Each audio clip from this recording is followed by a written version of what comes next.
তোমরা যারা আমার ভিডিও প্রত্যেক দিন দেখো তারা নিশ্চয়ই বুঝে গেছো যে এই পরিবারটা চিকেন ভক্ত। অর্থাৎ আমাদের বাড়িতে প্রচুর চিকেন খাওয়া হয়। তার একটাই কারণ যে আমার ভাই মাংস ছাড়া কিচ্ছু বোঝে না, মাংস তার চাই। আর আমার ভাবি চিকেন ছাড়া অন্য কোনো মাংস খেতে চায় না, তাই চিকেনটাই বেশি হয়। তবে আজকে অন্যভাবে চিকেন রান্না করা হয়েছিল, তাই যেহেতু বেশিরভাগ দিনটাই চিকেন হয়, প্রত্যেক দিন তো আর একরকম কষা খেতে ভালো লাগে না, তাই একটু অন্যরকমভাবে রান্না হয়েছিল। চিকেনে আসার আগে চলো বলি আর কি কি হয়েছিল।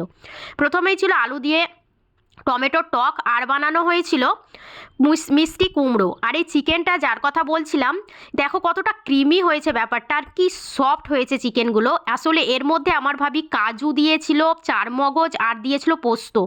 দুর্দান্ত খেতে হয়েছিল। তোমরা কে কে এভাবে চিকেন রান্না খেয়েছো কমেন্ট সেকশনে লেখো, আর যারা খাওনি তারা খেয়ে দেখো, দুর্দান্ত স্বাদের, ভুলতে পারবে না এই স্বাদ।